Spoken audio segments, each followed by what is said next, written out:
ভালো, খুব ভালো। এটা একদম মানে বলার মতো না। ভালো লাগছে। কিরকম লাগছে বাবা? ভালো লাগছে। ভালো লাগছে। ভালো লাগছে। ইসকনের তরফে এই মিড ডে মিল তৈরি এবং তারপর স্কুলে স্কুলে সরবরাহ কাজ শুরু হয়েছে। কি দেখতে পাচ্ছ?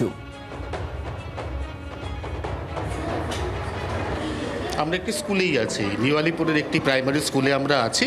অবৈতনিক প্রাইমারি স্কুলে ইতিমধ্যে দিদিমণিরা নিজেরা ইসকনের অন্নামৃত যোজনা, সেই যোজনার অধীনে যে পাঠানো খাবার, এই খাবার প্রত্যেকটি পড়ুয়াকে পরম মমতায় তারা এখানে একদম পাতে পাতে পরিবেশন করছেন, আমরা দেখতেও পাচ্ছি। এবং আমরা অবশ্যই দেখাবো সেই সব শিশুদের যারা স্কুল ছুট হওয়ার প্রবণতা যাতে ত্যাগ করে, যাতে তাদের বাড়ির লোক শিশুদের বেশি বেশি করে স্কুলে পাঠায় এবং পুষ্টিকর সুষম আহারের মধ্যে দিয়ে যাতে মেধার বিকাশ ঘটে, সেই লক্ষ্যে মুখ্যমন্ত্রী শুভেন্দু অধিকারীর যে পাইলট প্রজেক্ট ইসকন অন্নামৃত যোজনা, 9 তারিখে নতুন সরকার শপথ নিয়েছিল। 11 তারিখ মুখ্যমন্ত্রী শুভেন্দু অধিকারী কলকাতা ইসকন, তার সঙ্গে একাধিক স্বেচ্ছাসেবী সংগঠন এবং তার সঙ্গে বেশ কিছু শিল্পপতি, তাদের সবাইকে এক ছাতার তলায় এনে 2.5 ঘন্টা ধরে একটি ম্যারাথন বৈঠক করেন।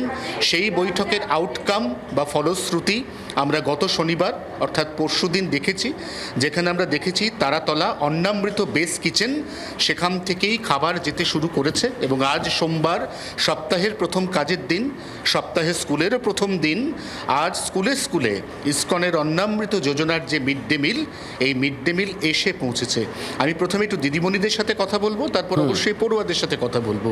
ইসকনের এই যে খাবার, আর আগে আপনারা যে খাবার দিতেন সেই খাবারের মধ্যে অজস্র অভিযোগ, সেখানে খাবারে ভাতের মধ্যে টিকটিকি পড়ে থাকতো, চালের মধ্যে পোকা থাকতো, এই খাবারের গুণগত মান কি?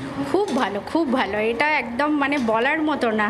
মানে আগের দিন, এটা আজকে দ্বিতীয় দিন, তো প্রথম দিন যে ওরা খেয়েছিল, মানে প্রত্যেকে এত ভালো খেয়েছিল, এত আনন্দিত, মানে কি বলবো, মানে ওরা আনন্দিত হলে আপনারাও যে আনন্দিত হন সেটা প্রচণ্ড, মানে ওদেরকে খাইয়েও আমাদের খুব ভালো যারা খাচ্ছে, যারা এই খাবারের স্বাদ বা তৃপ্তি পাচ্ছে, তাদের সঙ্গে একটু কথা বলি। বাবা, কিরকম লাগছে খাবার? ভালো লাগছে। কিরকম লাগছে বাবা?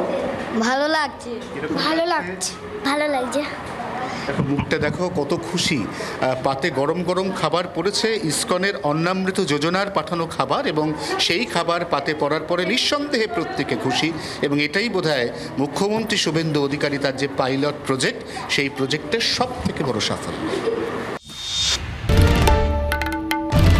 বাংলার আওয়াজ, বাঙালির আবেগ, জি 24 ঘন্টা।